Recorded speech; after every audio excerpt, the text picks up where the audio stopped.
Hi YouTube, and this is JTrain997, back this time with, well, let me set it up.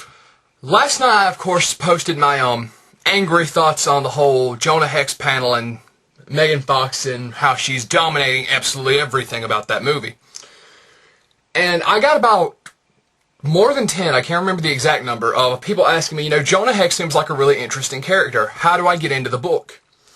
Well, Jonah Hex all started, I have a bit of a stack, a little chunk of my collection here to kind of demonstrate some points. It is here. Here it is. Jonah Hex all started in this book right here. All-Star Western 10. The first appearance of Jonah Hex. Now, All-Star Western 10 was a book that was just ran monthly that was all about different Western characters in the DC universe. And how they just went on random adventures each week, and it would always have 2 or 3 stories in it. And then, of course, it moved on to... I really need to put these in order. All-Star Western 11 was his next appearance, where he predominated the cover. And then the book, I forget exactly what happened, but they changed the name, and it went on to become Weird Western Tales. And then Jonah got the next cover. So you can see Jonah wasn't on the cover of every book, but soon he started predominating the Weird Western Tale series. And he was on the majority of the covers, and the books were all about him, and they pretty much realized, let's give this guy his own book for obvious reasons. And then you get Jonah Hex, issue 1. And his original series ran 92 issues. Once those issues were done, unfortunately, they started Hex, which is about Jonah in the future. I know. It only lasted 17 issues, was not well received, and the only thing of note that happened is he met a futuristic Batman. Not Batman Beyond, just a futuristic Batman. And that was the only thing of note that happened. So, as far as other incarnations, Jonah, of course, had his 90 series. These are 2 of them, 2 of the first issues. Had other random appearances, like everyone keeps asking, didn't he fight Batman? Didn't he go back in time? Here it is in the Justice League, where the Justice League travels back in time and encounters Jonah Hex. Now, and of course the first issue of the new series, which is running now. Now, where I recommend people start is Jonah Hex, Showcase Presents Jonah Hex, Volume 1. This takes you through the first 2 All-Star Westerns and through almost all of the Weird Western Tales. Let's see, yeah, it lacks 5 of the Weird Western Tales. It goes through his first encounter, several encounters with Quentin Turnbull up until his supposed death, which he came back later. Not supernatural, he just wasn't dead like Jonah thought. The only thing that isn't covered in this book, as far as Jonah's origin, is how he got the scar, which is covered later in issue 10 of his series. Now, the bittersweet parts about this book. Number 1, it's black and white. Obviously, you don't get Jonah's origin, and number 2, they never made a volume 2. Now, they've already announced that with, the movie coming out, they're going to go back, they're going to reprint this, they're going to reprint all the rest of his series, and really, get this done because people are going to be interested in it. Other than that, the major flaws of this is, all of this is Jonah Hex. The rest of the book, which easily could have been the other issues of Weird Western Tales, are random appearances of other Western characters, not even the popular ones like Batlash and El Diablo. It's Outlaw and... well, there's one El Diablo story in here. But it's all stories from All-Star Western before the book became mainly Jonah Hex.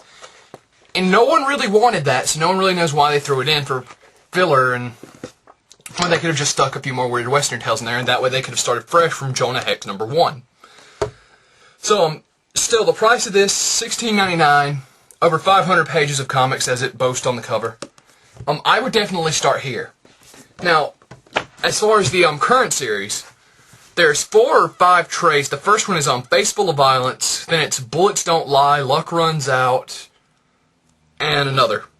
I'm pretty sure they're at the 4 or 5 now. I can't remember the names of the other 2. I, of course, don't have the trade since I have the entire series. I can pluck one out, open it, and read it whenever I want. I've been meaning to buy them, haven't gotten around to it yet. If you were going to start with a new series, I would start with trade number 1, Face Full of Violence. For one big reason, while the entire series is written by Jimmy Palmiotti, all the way up to the current run, which is issue 45, there's a different artist each book. Now, when the book took off, it had some amazing arcs. They had a really good artist each month. But here lately, well, I take that back. Every once in a while, more often than not, unfortunately, an artist who's really trying to do something new and interesting gets a hold of the book and the art sucks. So, the art has varying levels. If you start with Face Full of Violence, you're guaranteed some solid art. Once again, I'm there for the stories. I really don't care, but bad art will make you like the book less. And there aren't many instances where I read the book and you're like, that's horrible. But, there are a few. Now, the current run in Jonah Hex, if you were just thinking about starting and picking up the series as it is, really would not be a good idea, because the Jonah Hex series, the current one at least, every issue is a different point in Jonah's life, and the majority of the issues are one-shots. One story in one book. There's only like 3 or 4 examples in 45 issues so far. But with the Jonah Hex movie coming out, Jimmy Palmiotti really wanted to do one big arc with Quentin Turnbull as the villain, who he had not used yet.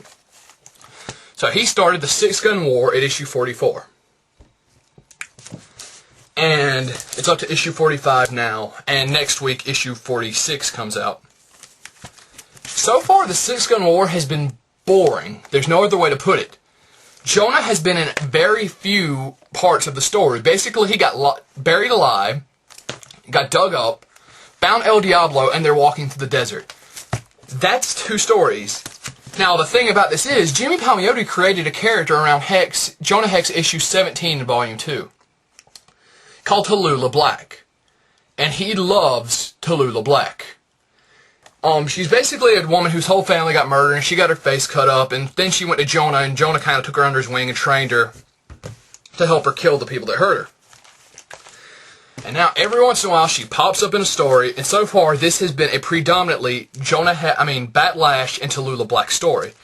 Now, granted, it's only the first 2 issues so far, but when I pick up a Jonah Hex book, I don't want to see side characters. I want to see Jonah Hex.